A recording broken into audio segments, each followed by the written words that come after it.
সুপ্রিয় দর্শক, বর্তমান ঠান্ডা, এই ঠান্ডায় মুরগি মৃত্যুর হার থাকে অনেক বেশি। যেমন মুরগির গ্রোথ রেট থাকে কম, তেমনই মৃত্যুর হার কিন্তু হাই লেভেলের থাকে। তবে মুরগির মাত্র একটা গাছের পাতার রস এবং দেখতে পাচ্ছেন আদার রস, এই দুইটার মাধ্যমে মুরগিকে সারা বছর সুস্থ রাখা যাবে। আমরা খুব সহজ একটি টোটকা আপনাদের মাঝে উপস্থাপন করব। আজকে আপনাদেরকে ঝিমানো রোগ, চুনা পায়খানা, রক্ত আমাশা, এক কথায় দেখা যায় যে মুরগি অনেক সময় দুর্বল হয়ে পড়ে, মুরগি ঝিমাতে ঝিমাতে মারা যায়। তো সেই সমস্ত রোগের খুব ভালো একটা চিকিৎসা আজকে আপনাদের মাঝে উপস্থাপন করব। এই টোটকাটা আপনি আগে কখনো দেখেন নাই, তো এই জন্য অবশ্যই শেষ পর্যন্ত ভিডিওটি দেখবেন। যারা চ্যানেলটি সাবস্ক্রাইব করেন নাই, চ্যানেলটি সাবস্ক্রাইব করে দিবেন।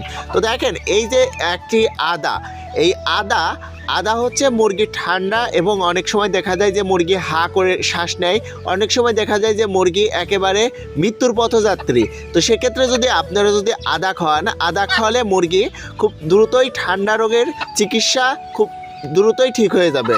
তো এই জন্য হচ্ছে আমরা এই আদাটা ব্যবহার করব। তো দেখেন, এই যে আদাটা আমরা ভেঙে নিলাম, এখানে দেখেন আমরা একটি গুগলি নিয়েছি, গুগলি দিয়ে আমরা এটা রস করে নেব।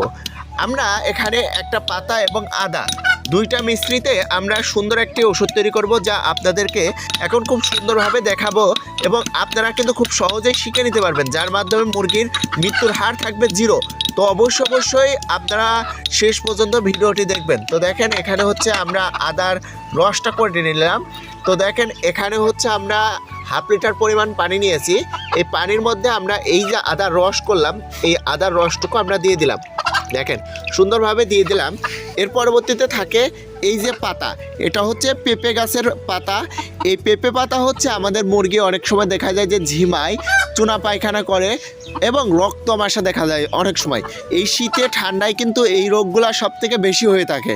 তো সেক্ষেত্রে আমরা যদি মুরগিকে সুস্থ রাখতে চাই, মুরগিকে সারা বছর কোনো প্রকার অসুস্থতা যাতে না আসে, সেক্ষেত্রে যদি আমরা মুরগির অ্যান্টিবডি তৈরি করতে চাই, সেক্ষেত্রে আমাদের এই পাতার বিকল্প নেই।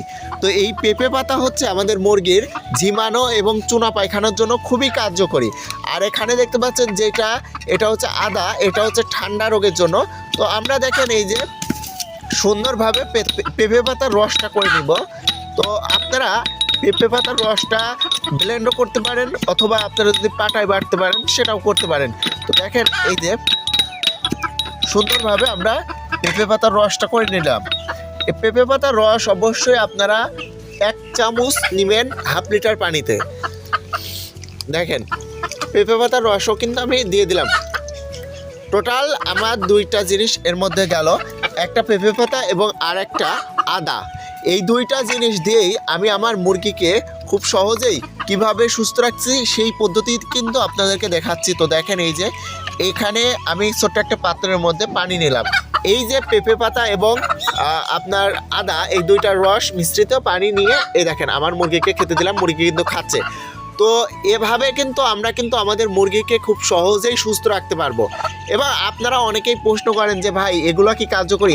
অবশ্যই ভাই কার্যকরী। আমরা কিন্তু আমাদের খামারে কিন্তু প্রয়োগ করতেছি, যা আপনারা শুরুতেই দেখছেন আমাদের মুরগি খাচ্ছে খাবার। তো সেখানেও কিন্তু আমরা এই পানিটাই ব্যবহার করছি। তো আশা করি বুঝতে পারছেন। যদি কোনো কিছু না বোঝেন অবশ্যই কমেন্ট করবেন। তো আজকে পর্যন্ত দেখা হচ্ছে পরবর্তী এক ভিডিওতে।